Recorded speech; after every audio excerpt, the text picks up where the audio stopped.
Hi everyone, this is Brian Hayes and welcome to episode 13 of the Music Mind podcast. Today my special guest is Ralph Pyle. Ralph is a leading commercial trumpet player based out of Sydney, Australia. As well as being one of the best trumpet players in the country, Ralph also specialises in contracting musicians for leading Australian and international touring acts. He's done a lot of recording, a lot of live television appearances, including on national TV across Australia. Ralph also distributes customised equipment for brass players, and we'll get to learn more about many of the fascinating aspects of Ralph's career as a professional musician based in Australia. Please enjoy with me my conversation with Ralph Pyle.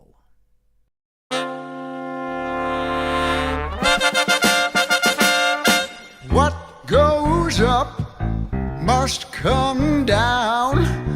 A spinning wheel, you got to go round. Talk about your troubles and you never learn. Ride a painted pony, let the spinning wheel turn. You got no money, you got no home.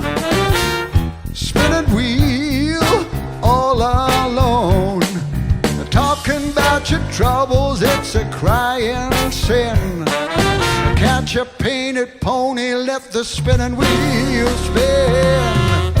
Did you find a directing sign on the straight and narrow highway?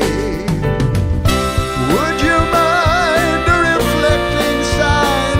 Just let it shine within your mind and show you the colors that are real.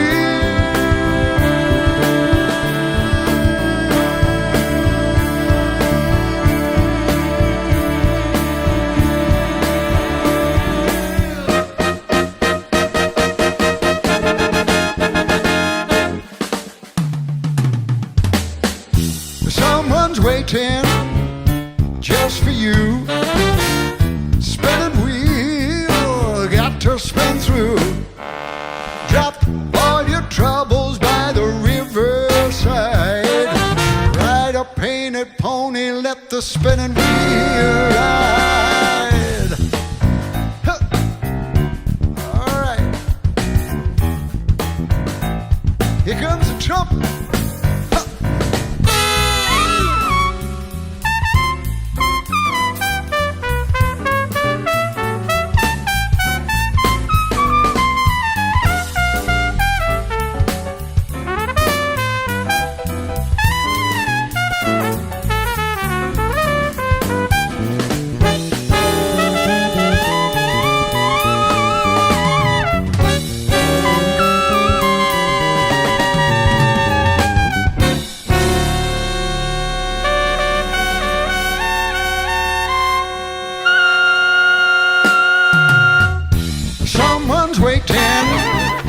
Just for you.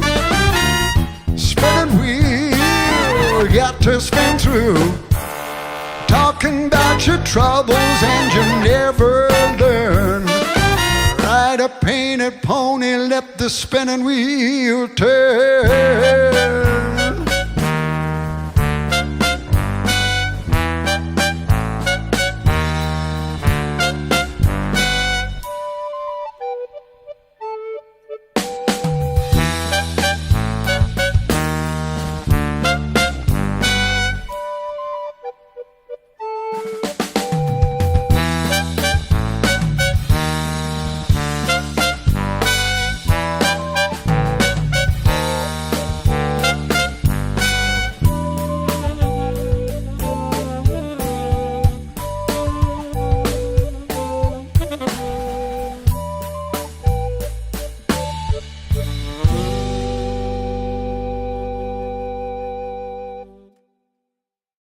Well, hi, Ralph, and welcome to the Music Mind podcast. It's an absolute thrill to have you here today as my special guest for episode 13 in the series. G'day, Brian. Thanks for having me. Look, our audience have just saw and heard a fantastic version of Spinning Wheel, the old Blood, Sweat and Tears classic. Can you tell us a bit about that recording? How did that come about? What band is that? Bit of the background on Spinning Wheel. Yeah, sure. Look, that's a show that I guess we started about 3 years ago, just as COVID started. It was a band with Jeff Duff that was put together, called Spinning Wheel, and basically it was the celebration of the music of Chicago and Blood, Sweat and Tears. Fantastic. So, yeah, what we did, we just as COVID hit, we basically had a bunch of shows cancelled at the time. So when the opportunity arose, we just went into a rehearsal studio and just actually recorded a few clips for promotion more than anything. And that was sort of the first thing the band did before we went out and did some live performances. So that's sort of the background of that show. And it's, with Jeff Duff. It's about a 8 or 9 piece band, and a lot of fun. We're still doing it. We're off to Melbourne again in a couple of months to do a week of shows. Yeah. Great. And look, the recording's really clear, and we get to see some great close-ups of you playing the trumpet there. Initially, I've got a couple of questions. That's a beautiful instrument you're playing. Is that the Van Laar? Is that a Van Laar trumpet? Yeah, it is. It's a Van Laar Oiram 4 model, which is the newest edition, I believe, of the Oiram family. Okay. And I picked that trumpet up just before COVID when I went over to do a trip to see Bob Reeves and have a hang with the boys there and pick up some stock. And John Snell had one sitting there, and I think at the time it was more of a demo model because there was nothing really stamped on it. Yes. Or no information about it. But geez, when I played it, I absolutely fell in love with it. It was a beautiful horn. And I am a Van Laar artist, so I do play Van Laars, but I play a regular B1 as well, and I've had the Chuck Findlay models. But this one's sort of at the moment my go-to horn. It's just beautiful. Oh, it's got that unique look and a beautiful sound. And I assume the mouthpiece you're playing is a Bob Reeves mouthpiece as well, isn't it? Yeah, that trip that I talked about was in February, just before COVID hit. Yes. And I custom made that one with Brett Kendall in there at Bob Reeves. Yeah, yes. I had some issues with a small skin cancer that I had on my bottom lip. Okay. And it was quite concerning to a point where I really didn't know where my kind of future of trumpet playing was going. And wow. I went over there to actually try and sort of work on a few rims and in particular rims, just to try and sort of find a rim that would sort of sit on my bottom lip more than anything without hindering this stupid little skin cancer that I had. Anyway, cut a long story short, we came up with some great mouthpieces and some great rims that I'm still playing on. I've got 4 different models that I designed with Brett. And in the meantime, in the interim, I did have this skin cancer cut out, and thank goodness it all went well. So I sort of got the feeling back in the chops, and everything's kind of back on track for the moment. Congratulations on that. That's fantastic. You're playing on Spinning Wheel is really superb. And one of the things that I noticed was I wanted to talk about, and I guess for our listeners to observe, it's not a trumpet podcast, but your degree of concentration, it was so clear when you were playing that show that you were 100% in the moment there, concentrating on making the music. Is that a fair comment of the way you approach your playing? Oh, look, I guess so. I've never been one to sort of dance around on the bandstand too much. I guess it's more being probably a little bit shy and introverted in that sense. But look, whenever I play, even when I practice at home, I always imagine that I'm being recorded. And for me, that's sort of like a mindset in a way to try and play as accurately and as precisely as I can. I think if I start to, I wouldn't say goof around, but if I tend to, not focus in that way, I tend to, not play the way I'd like to play. So it's more of a focus. It doesn't mean that you're always going to be on the money, obviously, but it helps me. And I actually teach some young students the same thing. Just pretend there's a microphone in front of you and that we're recording this and that it's going to be on national radio or national TV and people or a CD or whatever. So that's there forever, So I think that's wonderful advice for instrumentalists and vocalists, for just musicians in general. One question I do want to ask you is, obviously in that particular track you are reading your parts, and I assume the trumpet solo, was that actually written out or were you improvising that solo? No, that's the traditional written solo by Lou Soloff. Yes. And it's quite a hairy solo, actually. It's when we play it live, I actually don't have the chops to play it, to be honest with you, because me personally, I mean, Yes. there'd be other guys with chops to burn that could play it, but that's the last song of the show. Oh. And after doing 2 kind of almost 1 hour halves, by the time we get to that tune, I'm pretty well, I've lost my, a lot of chops basically. So there's no way that I can get up and play those high F sharps or G's, at the end of that solo. So I normally just have a blow on that one. But yes, because we had the luxury of recording that, I'll be honest with you, it wasn't a one take kind of hit. I was able to have a play on that a few times to get it. And we were only recording 2 or 3 songs at that time. So, it's a little bit easier on the chops. But yeah, that's a written solo as played by Lou Soloff. What's your take on, obviously you are a reader of music. I assume you also, with your schooling, and we'll go through a bit of that later on, but with your upbringing in music, that you also can find your way through chord charts and can also just play on the spot by ear. Can you talk a little bit about the Music Mind podcast is about, in many ways, the thinking of musicians. Those 3 are quite separate skills, to read a line, to play through a chord chart where there is no line, but there's a very defined series of chords in a progression, as opposed to, hello, just play whatever you hear at the time. Can you talk a little bit about how you feel about how you deal with those 3 different scenarios? Yeah, sure. Well, look, I've grown up as a trumpet player, reading right from the beginning, basically, right from when I started playing in high school. Yeah.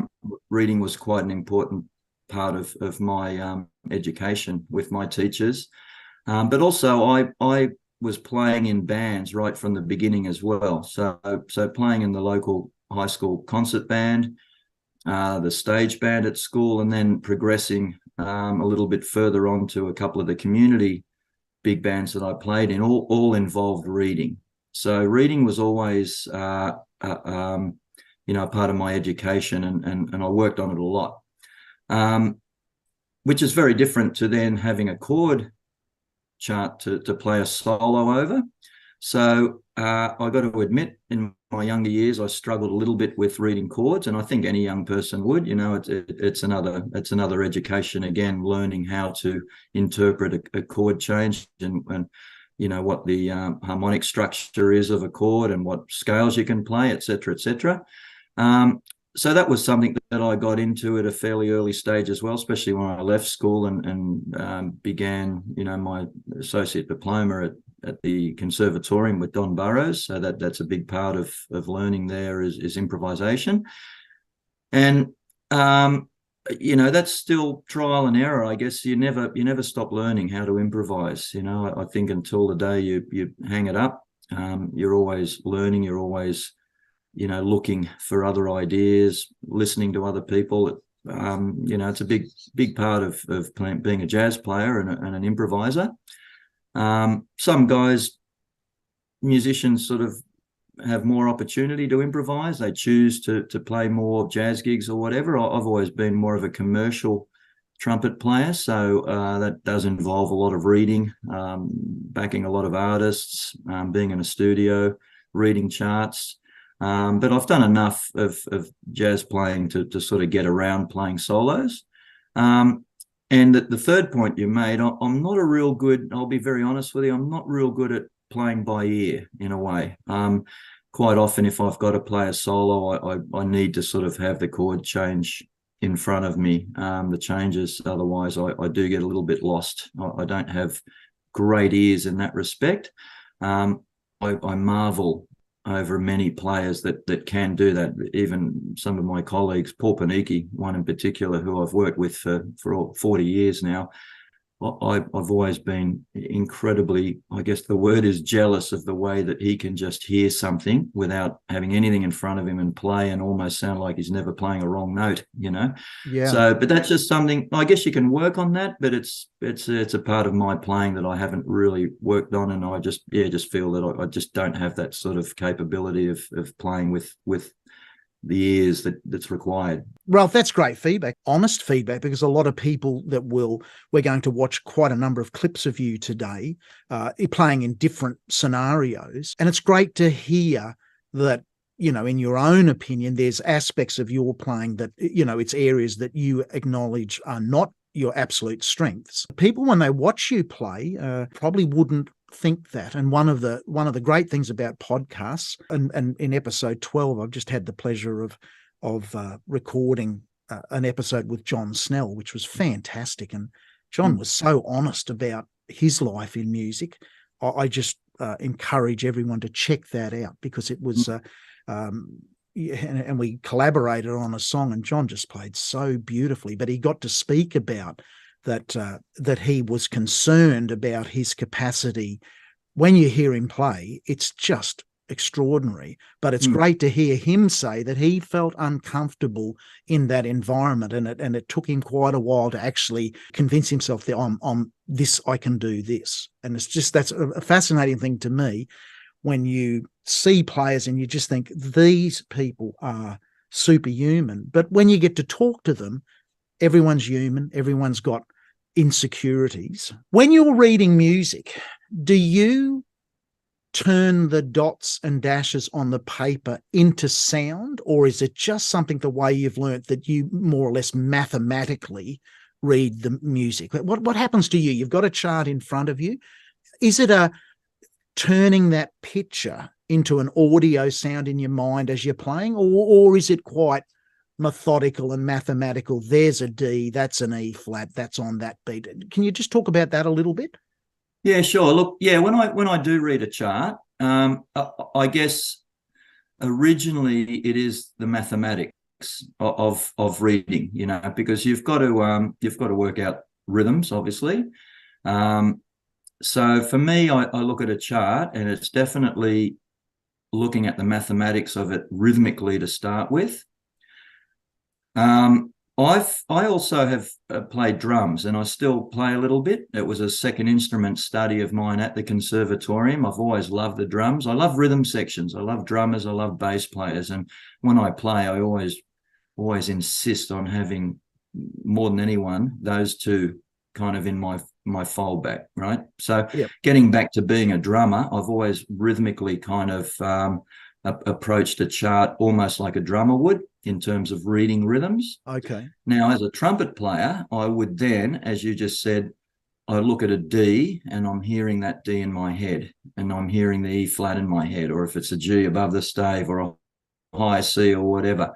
And I think as a trumpet player, it is really important to be able to I guess you could say, hear the pitch before you actually play it, because there's a good chance of, you know, I guess ice skating around on the horn if you just don't hear the line. Yeah. So once you've worked out the actual mathematical rhythmic side of a chart, it's then definitely hearing the pitch even before you play it. I remember Don Burrows always used to say to us at the con, he would hear, if he saw an A flat on a chart, he would hear it in his head and go straight to it. I mean, sure, we got times you miss it, you know, we're all human. Yes. But I think it's so vital. It's not like a piano where you can see the note. Exactly. You know, a trumpet in particular, you know, there's a lot of room for error. And it's pretty easy to miss pitch. So yeah, for me, you know, mathematically, looking at a rhythm, working the rhythm out, and then identifying the pitch and hearing that line in my head before you even play it. So I think really... you would support the idea of, in essence, if you can sing it, you can play it. The importance of being able to at least sing it in your head, and maybe we're all not great singers, but do you support the idea that it's a good idea to be able to sing, at least in your mind, what it is you're trying to play? Definitely, yes, yeah. As you say, we're not great singers, so I would not like to have the challenge of singing the part, so to speak. But I think though that if you had to sing it, you'd be pretty well close to singing it to pitch or whatever. But as you say, in my head, I can hear a note in my head before I play it. I can see it and I can hear it, and then it's a human error if you miss that note, so to speak. But I'm hearing the exact pitch of that note that's sitting on that part. Excellent. And I guess that's in a way what I was trying to refer to on those close-ups of you in Spinning Wheel. To me, you could just see your concentration was super high and the accuracy coming out of your trumpet was super high. And that's what I was trying to get at. You're not just casual about how you play. You are really saying, I've got to play a C.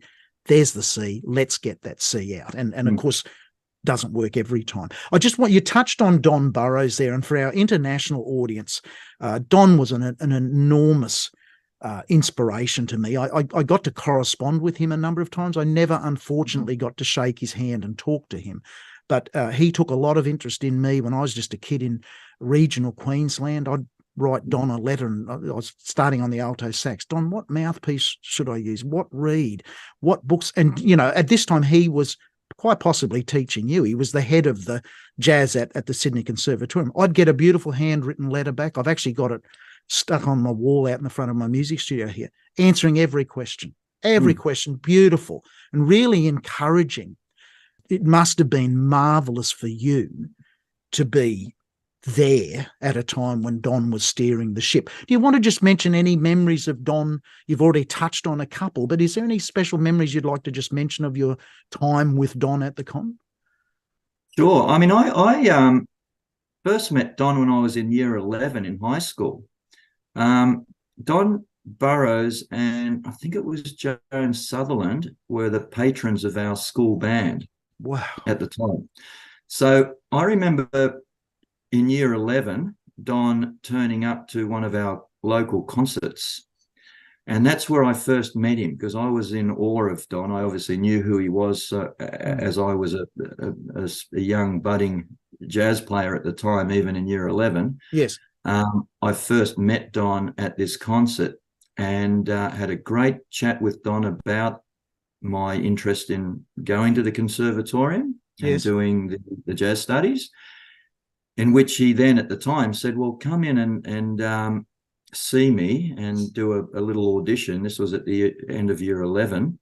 Come in and see me, do an audition, and we'll talk. So I did that. I went into the conservatorium in Sydney, did an audition, and lo and behold, he actually offered me a scholarship to study with him the following year. Wow. So that's how it all started for me.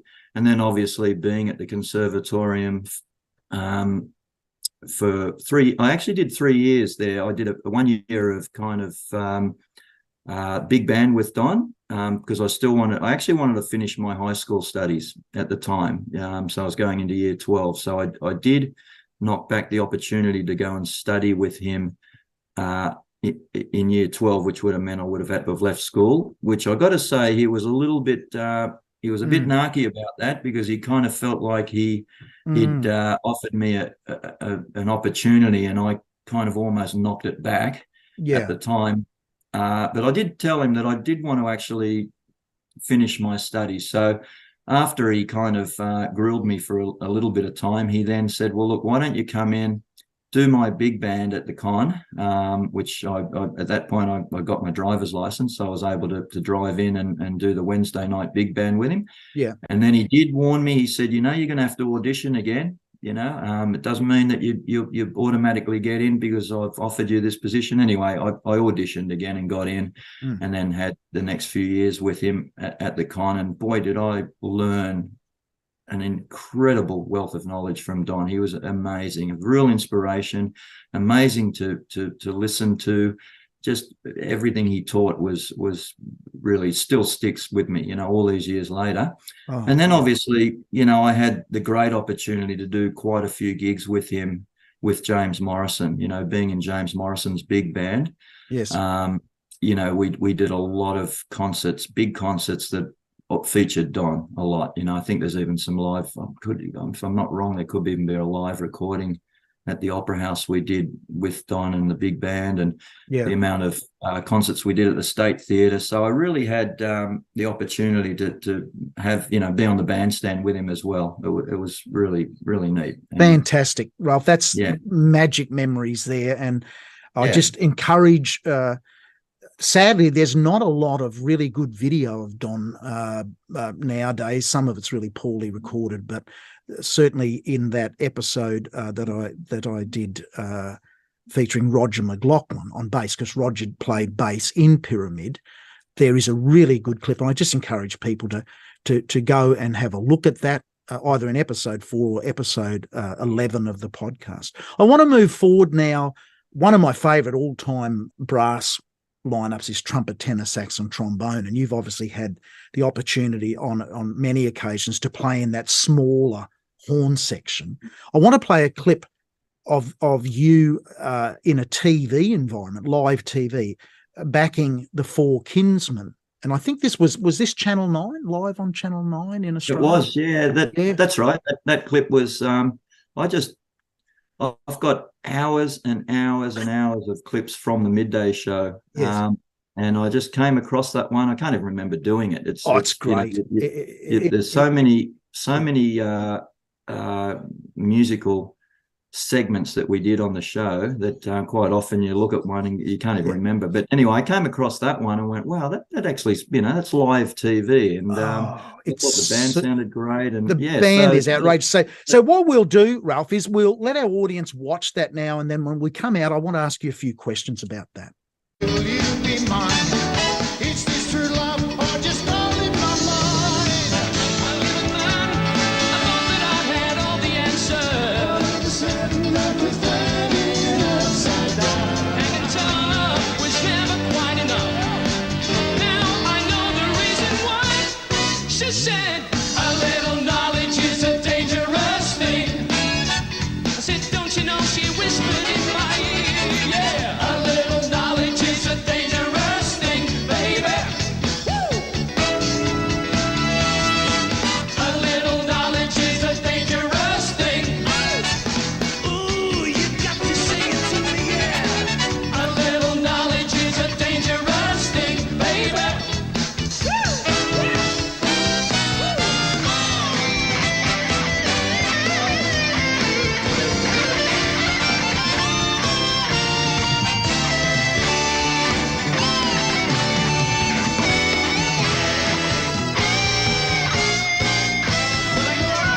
Is all that I was living for. All of a sudden, life is turning upside down. She came near, she whispered in my ear.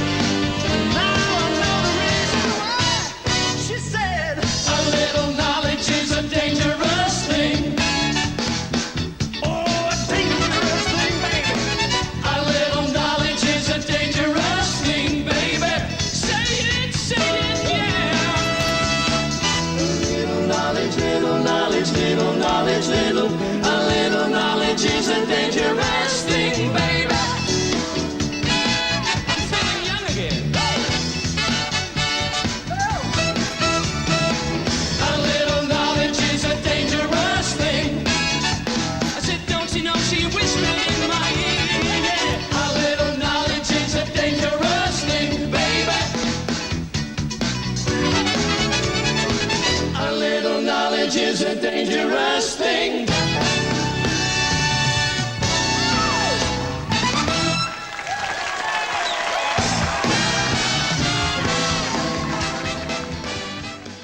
How tight was that band, the horn section, the whole band? Can you talk a little bit about the pressure of live TV? It's one thing in a recording studio, and you touched on it earlier, where, under most situations, you have the chance to have another go or to punch in and edit. But live TV is what it is. What's your memories of you? You did a lot of that.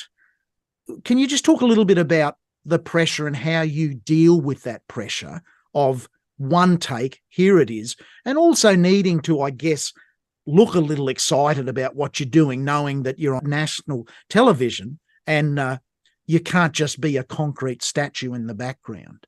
Can you talk a bit about that? Yeah, sure. Look, I've got to say, if I was put in that environment now, I'd probably struggle with it. And the reason why I say that is because we just don't do it anymore. At the time, it was almost just a regular part of your routine, your day, your week, so to speak. So I think once you're in that environment, it's like being on the field. If you're on the bench for a while, it's always a hard one to get back on the sport field and feel confident. It takes a while. But when you're doing it all the time and you're always on the field, it becomes a little bit of second nature. But I do admit, we had some hairy moments on the show. I'll be the first to admit that it was live TV. You didn't get a second hit at it, and quite often you'd be sitting there in the dark, so to speak, and there was no commercial break or anything so that you could have a bit of a warm up or anything before the next segment you had to play. Suddenly you would get introduced, an artist would get introduced, the cameras had come, the lights had come on, and bang, off you had to go, and without even trying to play a note before you played. So it was pretty hairy, but as I said, it was something that you kind of conditioned yourself to. And yeah, I think for a live TV band, as that clip sort of suggested, there were some moments that you'd stand back and go, yeah, well, that was pretty good, So, Ralph, that's as good as it gets. I mean, I'm an absolute fan of that size band, and you guys on that clip just played so tight. I think the TV studio environment is often deliberately set at a cold temperature too, is it not, so that people aren't sweating out the front? Absolutely. That's right. That's what I mean. If you're sitting there in the dark, freezing, and it's an interview on with the host, and suddenly, you're sitting there freezing, as you say, and suddenly the cameras turn around, the lights go on, and bang, you're into it. But that was the minimum lineup on the midday show. That was the later midday show band, where it was only 3 front line. Yes. Sometimes 2 trumpets. So I wasn't like a full-time regular on there. In the last few years, I kind of did a lot. But I used to dep a lot for Paul Panicki.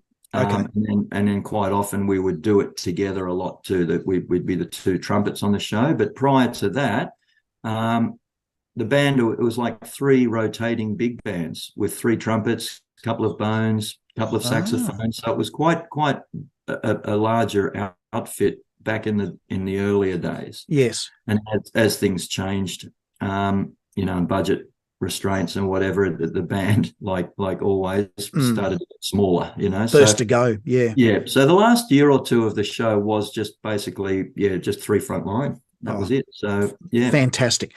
Yeah. I want to move forward now, I guess, to a recording environment, and particularly I want to play "Reminiscing," the Little River Band classic that originally had Bob Venier doing that beautiful flugelhorn solo at the end. But on one of your albums, you've got a great version here. Is it your all-star big band doing the Reminiscing track? Which band is that? Yeah. Yes. Yeah, that's my big band. It's the Sydney All-Star Big Band. So that track was off an album that we recorded quite a few years ago now, but that was an album that we recorded, Swing That Music it was called. Okay. And they were all arrangements by Ed Wilson. From the Daley Wilson Big Band. Yeah. So Ed called me out of the blue one day and said, "Listen, mate, I've rewritten, I've rejigged a whole bunch of arrangements that I've done over the years." And he said, "I've got a really good idea of re-recording these tracks with 2 vocalists." And I'm thinking Tom Burlinson and Emma Pask. So we kind of left it at that for a while, and then he called me back and said, "What do you think?" I said, "Mate, I'm in.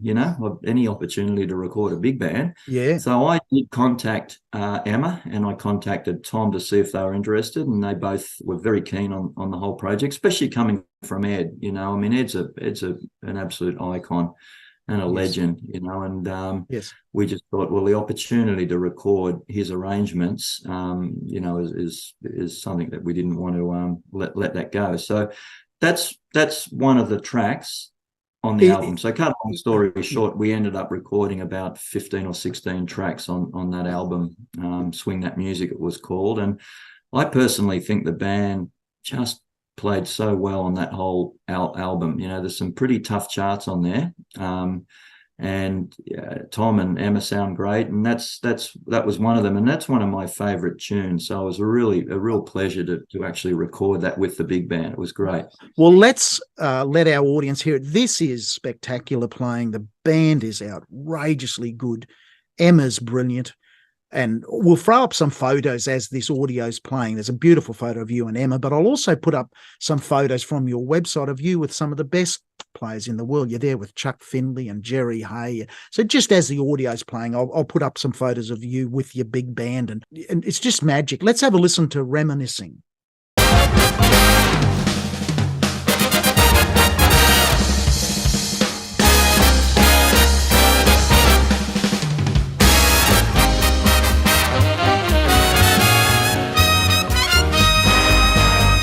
Friday night, it was late, but you were walking me home. We got down to the gate, and I was dreaming of the night. Would it turn out right? Hard to tell you, boy. I wanna build my world around you. Tell you that it's true. I wanna make you understand. I'm talking about a lifetime play. That's the way it began. We were hand in hand. Glenn Miller's band was better than before. We yelled and screamed for more. And those border tunes made us dance across the room. It ended all too soon. And on the way back home, I promised you you'd never be alone. Don't be late, I can hardly wait. I said to myself, when we're old, we'll go dancing in the dark, walking through the park and reminiscing.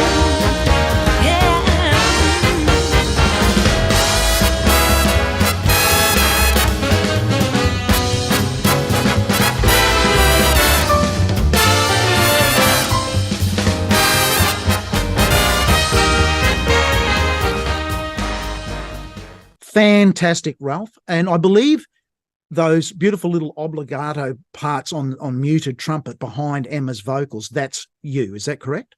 That's right. Yeah. I didn't actually. That was sort of a little bit through the time where I had some issues with my lip. So I've taken a little bit of a back seat for quite a few years in playing lead trumpet because I just physically couldn't, So Okay. So Paul Panicki's playing lead on pretty well the brunt of the album, and he sounds just unbelievable.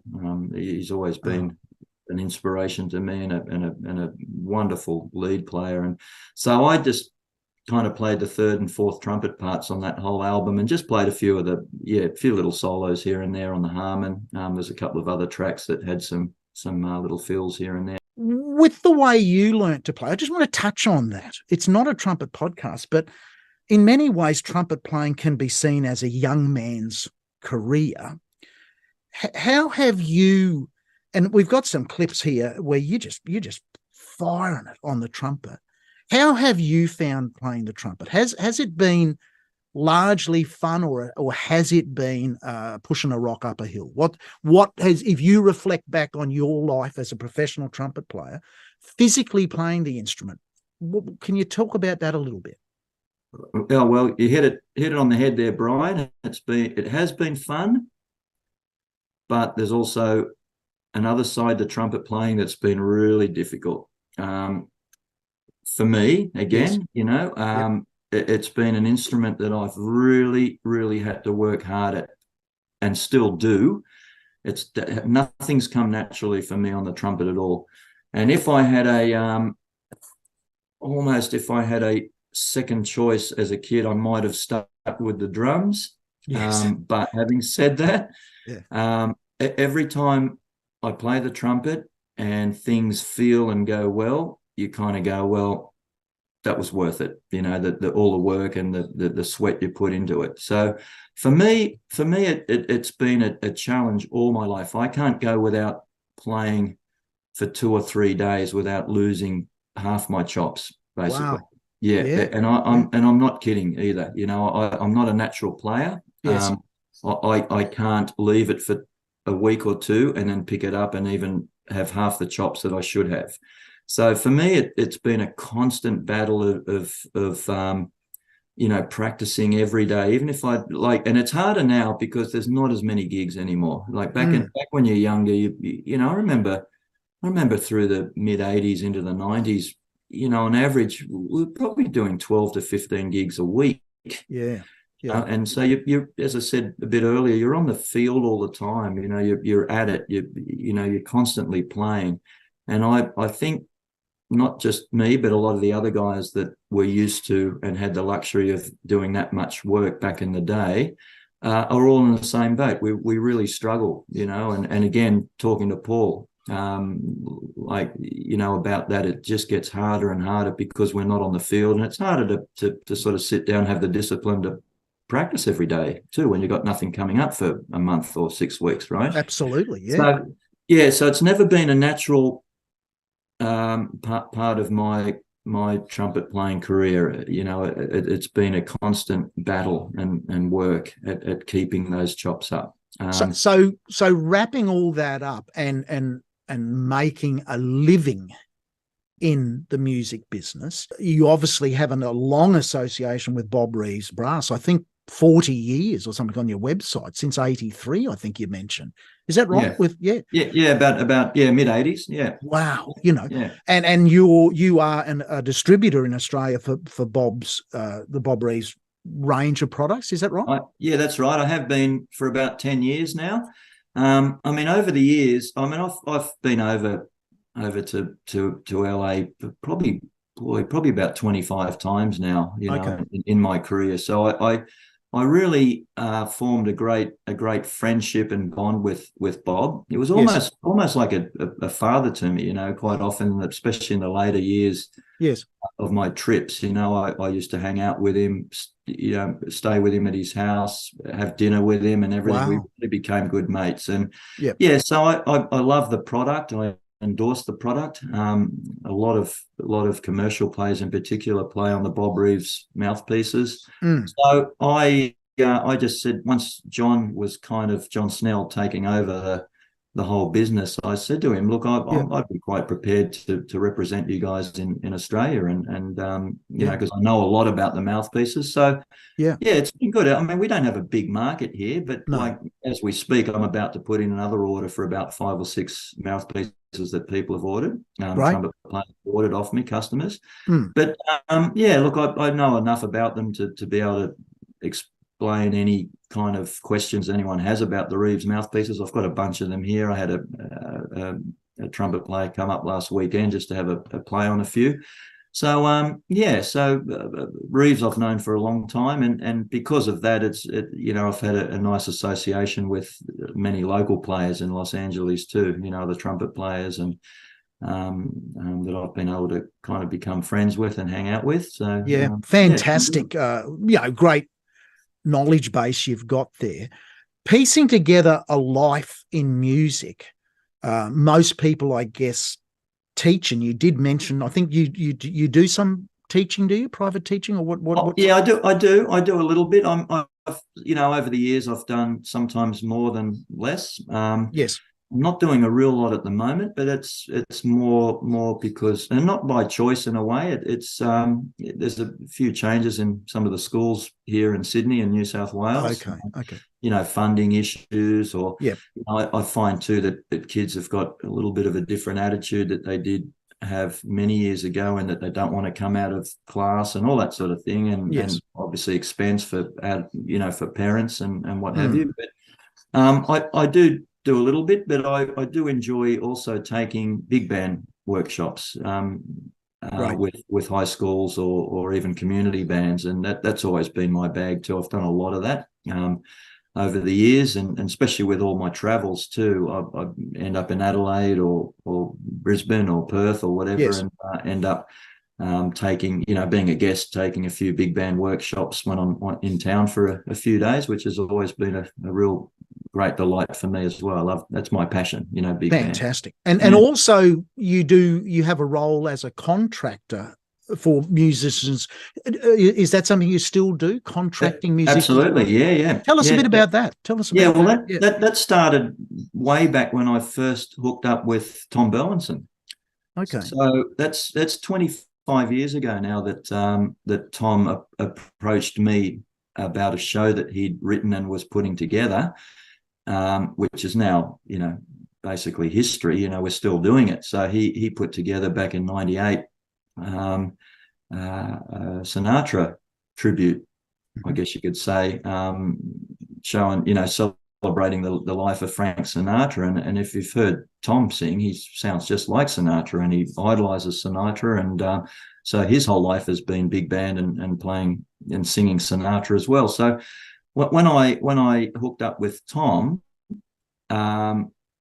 when we started, it was evident that the show had some good legs, and we were sort of on our way to touring around the country. I needed to, because we couldn't afford to take the whole big band, obviously, on the road. It's just too expensive. So there was a core unit that went with Tom, being sort of rhythm section, and myself and Mark Taylor on first alto. Yep. And then it was my job to then piece together the rest of the band in every town that we were in, mainly the capitals, obviously, but we have done a lot of regional as well. So it kind of started right back then, where I had to contract musicians for Tom in every city we were in to play the show. And right up until now, I still do it with Tom.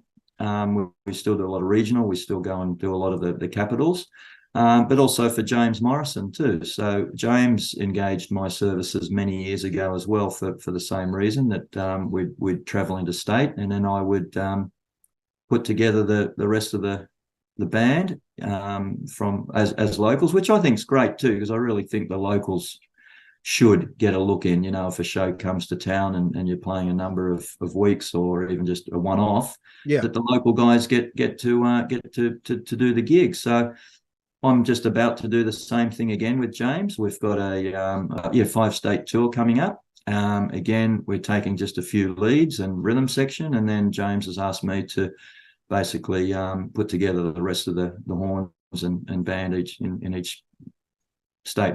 Well, that's a real credit to you, Ralph, that musicians of those calibers trust your ears and your sense, because I guess it's not just the best players. You have to have a team that will work together. That's something I wanted to ask you. You obviously, and it was great how you said, you were at school and you were offered a scholarship, and for your own reasons you knocked it back, but you ended up going and doing it and getting a formal qualification. But I just want to talk a little bit about formal qualifications in music. I had the honour recently of going to see Tommy Emmanuel play live. I've seen him play live many, many times, but he's just a couple of weeks ago here at Caloundra to a packed out 1,800 people. And Tom was 67 years old now. And as always, you walk out on cloud nine, you're just so inspired. But Tommy was talking to the audience, and a thing that just stuck in my mind, he said, "Oh, look, I'm engaged by Berklee College of Music in Boston on a regular basis to go and teach there." He says, "When I'm there, I'm the only person on the entire campus that doesn't read music." And I thought, wow, he's at one of the most prestigious music colleges in the world. And he just openly says, and like, he's not an advocate of not reading music, but in his life, the way he grew up, it was never an option. So he spent his whole life just playing. And it sort of often worries me a little bit. I want to get your take on it, that I can't imagine that that Wynton Marsalis is going to ask the bass player for his performance degree if he wants him to play in his quartet. He's going to pick a bass player that he's already heard or has a reputation on. Yet so many, kids, when you're at school, you've got to be a doctor, a dentist, a lawyer, an accountant, or an architect, or a town planner, and all of those things have a set course. Go and get your degree, and you normally can find a living in that field. There's room for an accountant if you've got your qualifications. Don't try and be a doctor if you don't have a medical degree.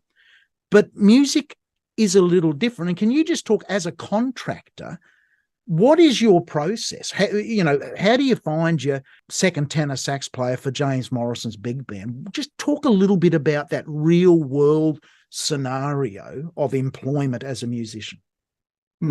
Well, I guess now, having worked with all these local guys, I know who I'm going to use. Yes. Although there are young guys coming up all the time as well, constantly coming up, as you can appreciate. So quite often I've got my go-to of older guys that I've been playing with now for 25, 26, 27 years. But if we haven't been to a town for a while, I'll always converse with some of these guys to say, hey, are there any other suggestions of younger guys that have come up or whatever? So suggestions, as you mentioned, of reputation as a player, by far I would never even imagine asking anyone for any qualifications at all, because, I think that's the issue we do have in general. Everything's based around paperwork and what degrees you've got, but really at the end of the day, you've got to perform on the instrument. So for me, it's all about reputation. So if someone's playing well, or even if I haven't heard them play, but they've been highly recommended, I have no hesitation about ringing up and booking someone to play on the band. And then once you've heard them play and you know that they can play, they're in my database, I guess you could say. So that next time we go, I've got a database of several saxophone players, trombone players, rhythm sections, trumpet players that I call on. I think, as I said, it reminds me of a story about when the Sydney Conservatorium amalgamated with the Sydney Uni and the Conservatorium of Music amalgamated. And Yes. At the time, I remember that Sydney Uni were kind of asking for Don Burrows and George Goller's qualifications, in which they said, well, we don't have any. What about listening to us play? And then that's our qualifications. But sadly, the university basically said, well, sorry, you haven't got any qualifications. And they were not re-employed as they came together, which I remember blows that. me away. I remember that, and it made me so angry.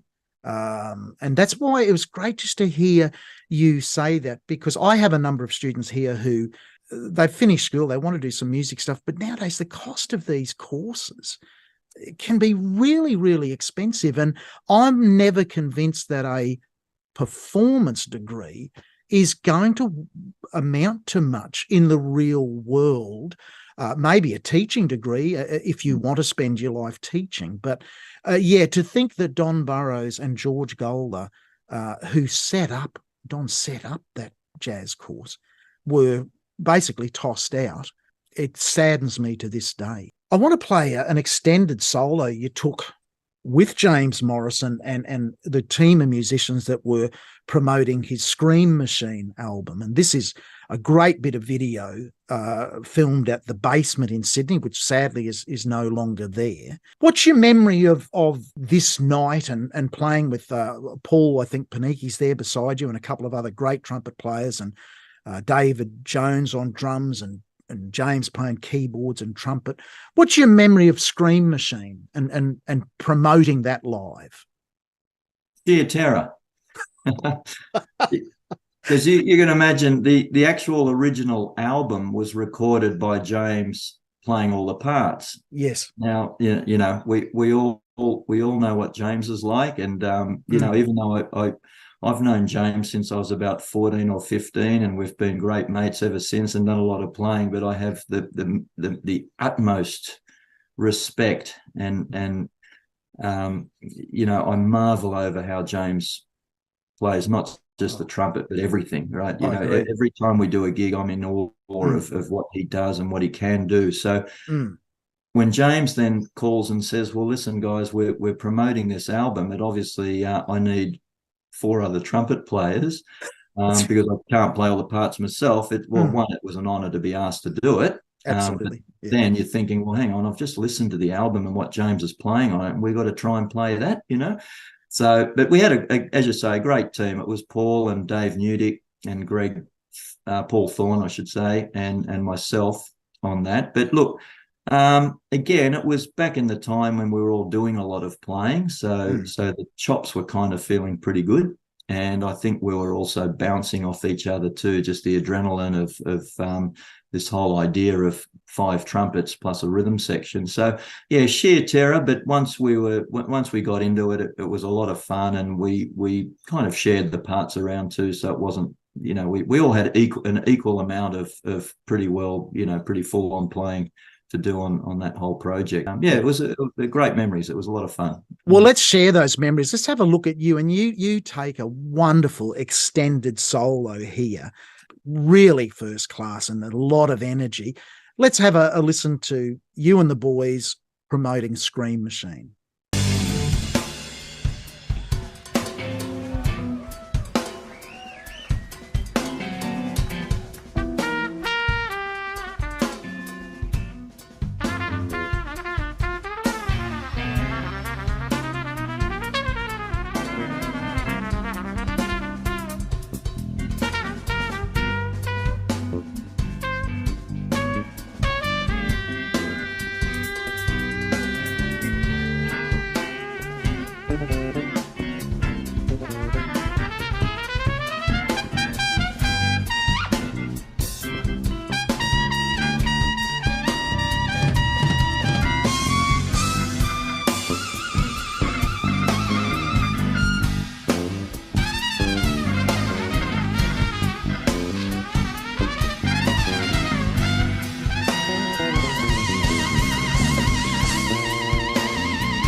Okay, Ralph, some amazing trumpet playing there, and what great energy from that band. Now, as well as the big band, you have also had a long-term group called Back to Back. Can you tell us a little bit about the history of that band and what that's currently doing, if it's still in operation now? Yeah, sure. Look, that apart from playing big band and playing jazz, I've always loved the fusion side of music as well. The jazz, rock, the funk, whatever, however you want to describe it. So for me, and Randy Brecker still is one of my favorite trumpet players. So back in the day when the Brecker brothers, did a lot of recordings, had a lot of albums, I was just taken by that music, and I actually really loved also the electronic side of Randy and Michael Brecker playing as well. It was almost like they had a setup of like a guitar player with pedals and whatever. And I was really attracted to that side of playing and music.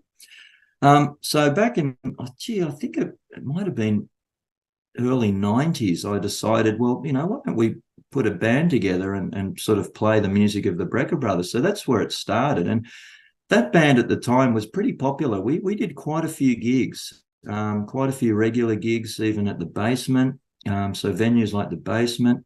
And there were a couple of other inner city fun kind of clubs around that we used to play at. And at one point there, it's going back such a long time now, I can't even remember what the venue was, but there was a club down in the Circular Quay area, not the Basement, and we had a regular there. We were doing once a week or once a fortnight, I think, for quite a few months. And Okay.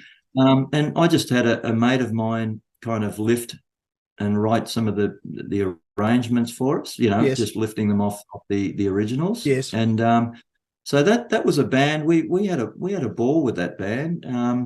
And we had Mark Williams came and sang with us for a while as well. So that I think there was a clip that we did on the midday show Yes. with Mark.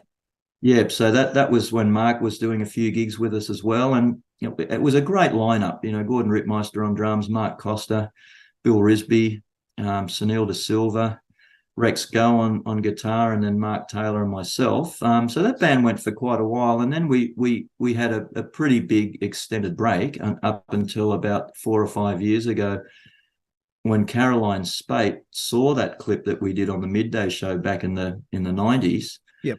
And she rang me and she said, "Can we have this band at the Manly Jazz Festival?" And I just said, "Oh, look, we haven't played for about 15 years, we haven't done a thing." And anyway, I left it at that. And then she rang back and said, "Are you sure? We'd really love to have that band at the Manly Jazz Festival." And I thought about it and thought, well, really, I'll put it out there. I'll call the guys. I'll email them all and see if they're into it. Anyway, they all came back and said, "Absolutely, we'd love to do it." So anyway, exactly the same band, same players. Yeah. I did add a guitar, so I had 2 guitars. Yes. Rex, and I brought a guy called David Holmes in on guitar as well.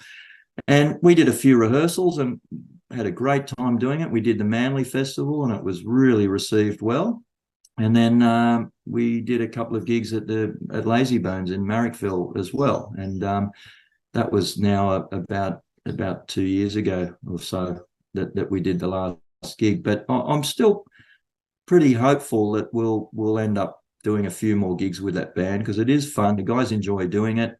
People enjoy listening to it. So I think we've still got some legs for that band. Some life in the band. Listen, Yeah. you referred to an appearance there on TV. I want to play that now. I want people to see back to back there live on TV. And this was you, trumpet and tenor, just a two-person frontline horn section, but very, very tight. And following that, a thing that is so important is self-promotion. I think as an instrumentalist, it's very rare that a major record company, unless you're Chris Botti, and even his story is interesting, that, he was dropped by the major record companies, but sort of found a way back. But unless you're an absolute superstar player, self-promotion, well, I want to get your view on that. Do you see it as critical not only to be a player, but if you want to earn a living out of it, to be good at self-promotion? Oh, absolutely. Yeah. I mean, even back in the day, you couldn't just really just wait for the phone to ring. No. I mean, you could do that for just freelance gigs. Yes. But if you have a band, you got to get that band out there. You got to get it seen. I remember spending a lot of time just back before we had the facility of you know, what we've got now with Yes. YouTube and whatever, Mm. you know, faxing radio stations, Yes. trying to put out a little clip, you know, hearing the band, all that sort of thing at the time, Yep. you know, promoting your gig. And as you promote and as people see it and you get a reputation, of course, then things, you know, the phone starts ringing for festivals or you know, you could ring up a random club and had already heard of the band and heard Yes. the reputation the band had. So without a doubt. And nowadays it's, well, you know, the work scene is harder, but I think the advantage that a lot of bands and young musicians have now is self-promotion through YouTube, through social Yes. media. Yes. That's something that we didn't have at the time. Yes. And I think that's a really good tool for anyone self-promoting themselves with their bands or personally or I agree. And what I'd like to do, Ralph, is I'll start by playing. You put out, I'll just do an extract of these, but you put out a great little self-promotion video for Back to Back. It's great. You know, you introduce the guys in the band and you talk about the genesis of it. And following that, we'll play an extract from that TV performance that the Manly Jazz Festival people referred to. So we'll run those two clips together, and I think it'd be great for our audience to see how you, in a classy way, made a decision to promote your band, and also then to see, and I guess the reality of TV performance, a lot of people think that when you're on TV, you're instantly a millionaire, but my understanding is you seldom get paid to appear on TV. It's largely and if you do, it's a very small amount. It's largely the free promotion. I'm not talking about playing in a TV band, but being asked to come on as a guest on a TV show. Is it largely seen as free promotion? Absolutely, yes. Yes. Yeah, without a doubt. Even back that clip that Yep. you're showing of Back to Back on the midday show. Yes. Even though a lot of us were in the midday show band as a I guess a regular gig. Yes. But you know, we went onto the show for that reason, to Right. have a clip that we could keep and Yes. show to people, and then Yes. people, your audience, seeing those clips. And I think everyone that at the time that went on the midday show or the Mike Walsh show or the Don Lane show, all those TV shows at the time, even the footy show. I don't know if you remember back in the day. Yes. They would have probably more rock bands and what have you, but go onto the footy show and you don't go on there for the money, that's for No, sure. You go no. on there for self-promotion, definitely. Yeah. Okay, let's have a look at Back to Back.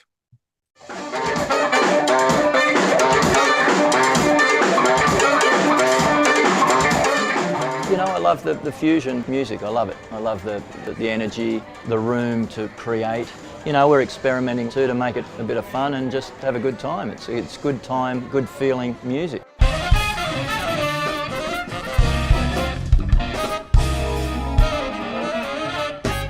I basically formed Back to Back around 1990. And we were very active for about 5 or 6 years, playing a lot of gigs around Sydney, including the Basement. There was another great club in the Quay called the Republic. We did some TV shows and also a lot of festivals. We actually had about a 20-year sabbatical until we were invited to put the band back together for the Manly Jazz Festival last year, in which it went really well. And then it was suggested for us to just keep playing some more gigs. I think for this particular band, you know, I'd be pushed to find different guys that could play this music the way they do. You know, I've got Mark Taylor on saxophone, beautiful sax player.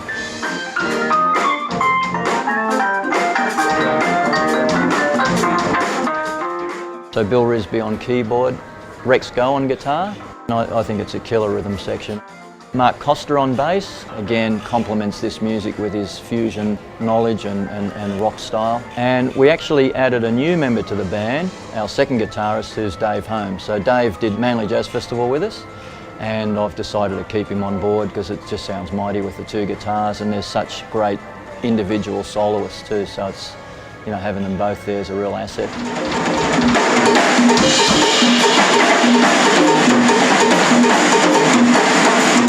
Got Gordon Rittmeister on drums. Comes to the band with an incredible energy and a real passion for this sort of music. And also Sunil De Silva on percussion. Over the years, back in the day, we had a few different vocalists. At the moment, Nick Jeffries, so Nick's singing a few vocal tunes with us. The Brecker Brothers band back, which were, 70s and 80s, for me was an incredibly exciting outfit, and I just thought, well, I want to play that music,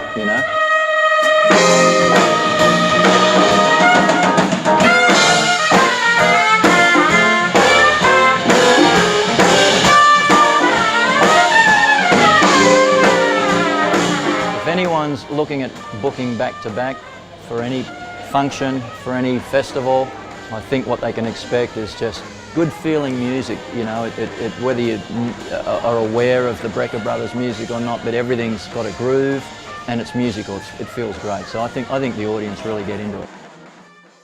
Please welcome Back to Back.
Even back in the 80s and 90s, when we used to do a lot of stage shows, a lot of theatre, there was always at least 2, 3, sometimes even 4 trumpets on some of the shows that we used to do. 42nd Street had 4 trumpets on there.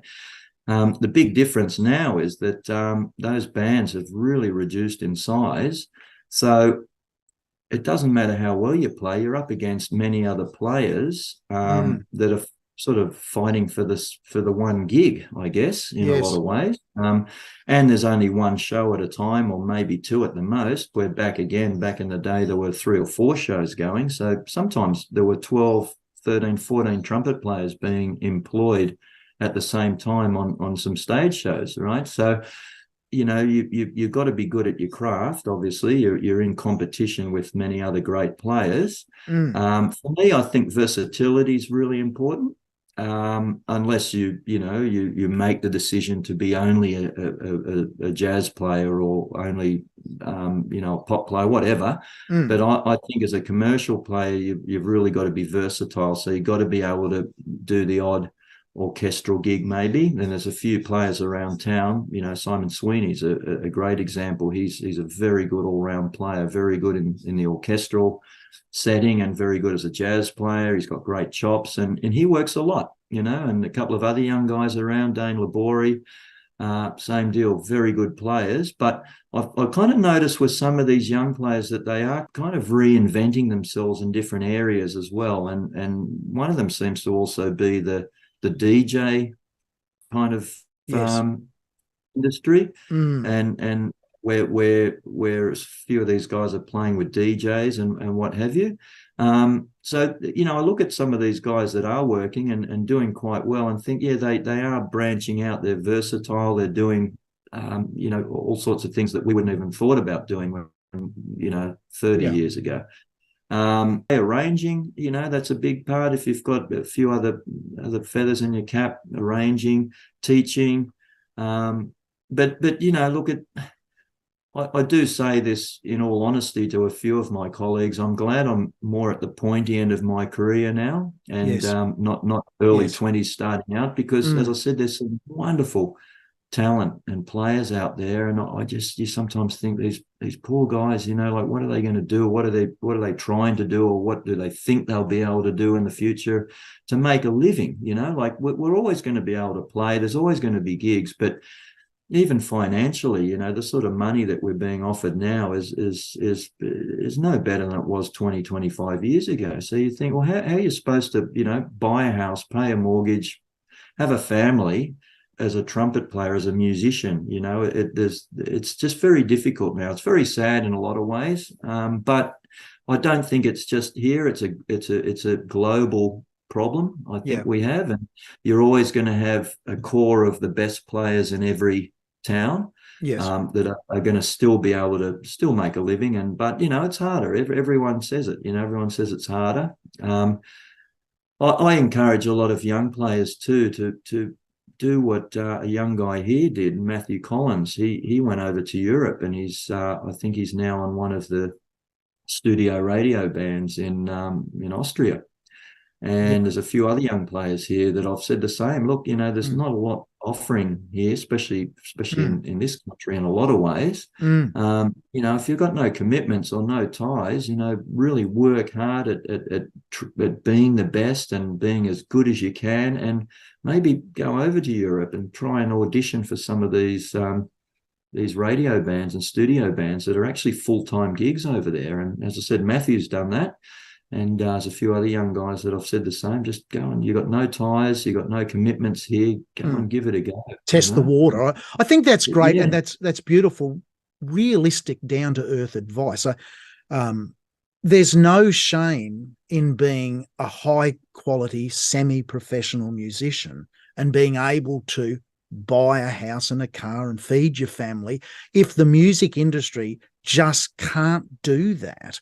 I think a lot of people, they drive themselves really hard. They're embarrassed that they want to only play music for a living, so they accept the stream of $50 jobs, and at the end of the day, they'd be better off on the dole, or be much better off taking on some other work that they can live with, that actually gives them the chance to do what they want to do in music. What's the best way for people to connect with you if they want to liaise with you, or just get in touch with you about any aspect that we've talked about today, or just get in touch with you? What's the easiest way for people to get in touch with you? Yeah, great. No, look, Brian, thanks for tracking me down and doing this, because I remember, some months ago, you just out of the blue contacting me, and I thought, oh, okay, what's this all about? So I really appreciate it. I've seen some of your podcasts and think you're doing a wonderful job. It's great, and you are promoting, live musicians and talents and what have you. So it's great. But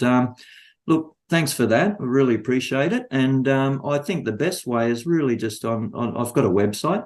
So I think that's probably the easiest. It's just ralphpyle.com, basically, RALPHPYL.com.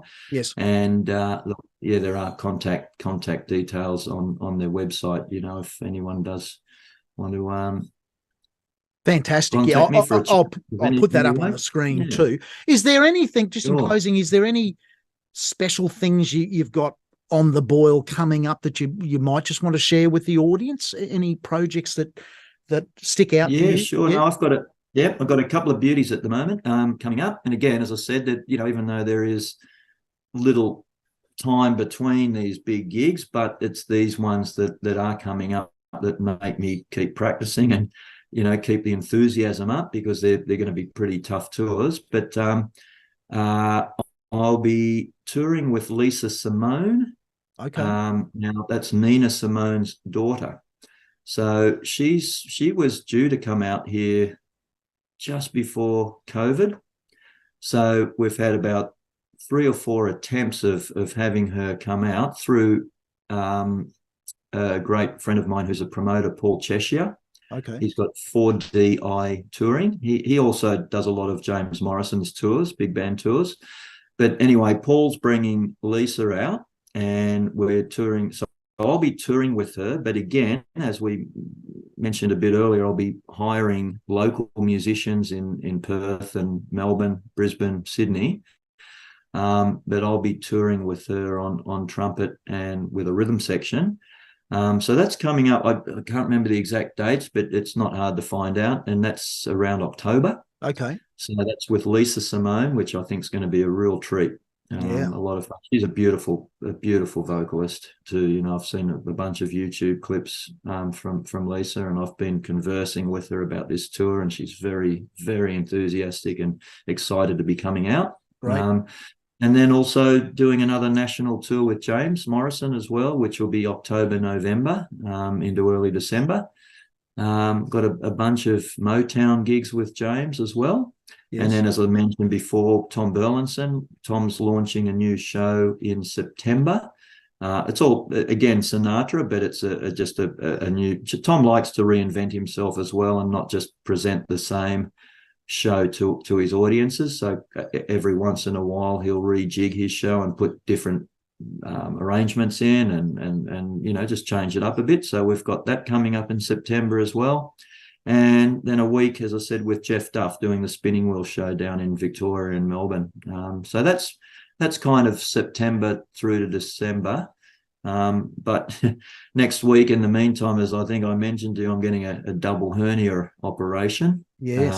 Surgery. So that's going to put me out for about 6 to 8 weeks. So that's why at this point I'll be laying low till kind of later in the year, August. Yeah. You know, yeah. So fantastic, yeah. And I just encourage people, if you live in Australia, to track down those shows, go out, support live music, hear some amazing musicians in action.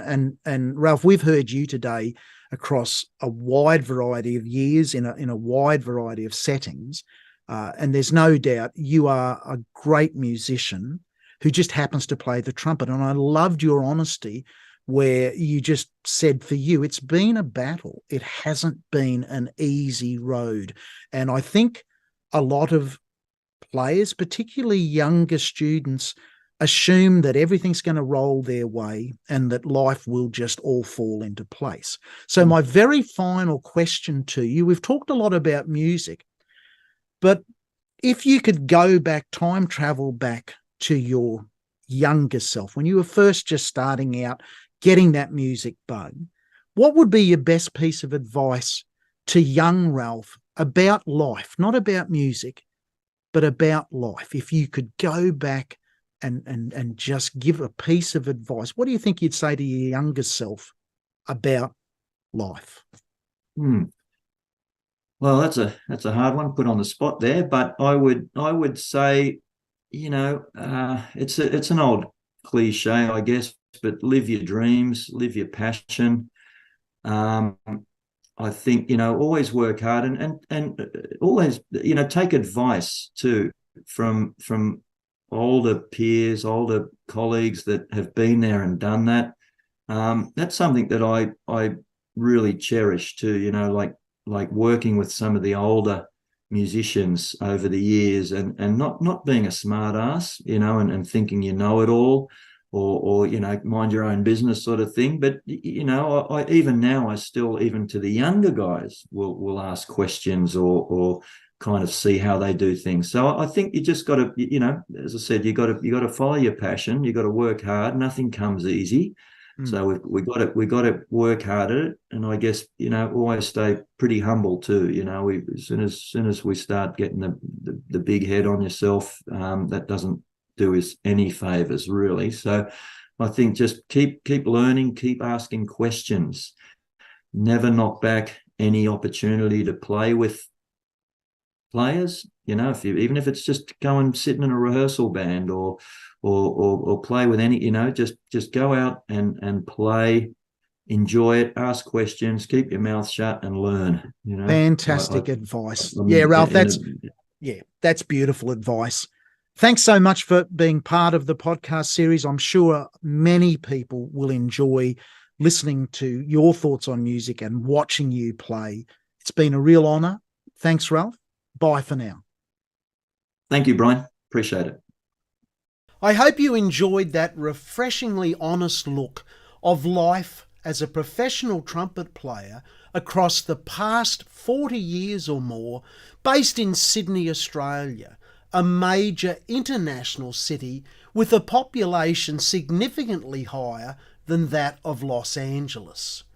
Ralph was so honest in his recollections of the challenges of playing live TV and recording, his chop problems, dealing with skin cancer that could have completely halted his career as a professional trumpet player, and even more recently, just 2 or 3 days after the conversation was recorded, Ralph entered hospital for a major operation, a double hernia operation. I'm pleased to advise that a couple of months down the track, Ralph is fully recuperated, and he recently played his first gig back after the operation at a leading jazz venue in Sydney. The gig was a tribute to the late, great Chet Baker, one of the iconic trumpet players in the history of jazz. Ralph suggested a version of My Funny Valentine for our collaboration video. The two most famous trumpet recordings of My Funny Valentine are perhaps that of Chet Baker and also by Miles Davis. Chet Baker's partner in music for many of the recordings was the late great baritone saxophonist Jerry Mulligan. We've decided here to do a muted trumpet and baritone sax duet, unaccompanied, no click track, no backing band, no bass player, no chordal instrument, just the two single note instruments interweaving with each other on the beautiful My Funny Valentine.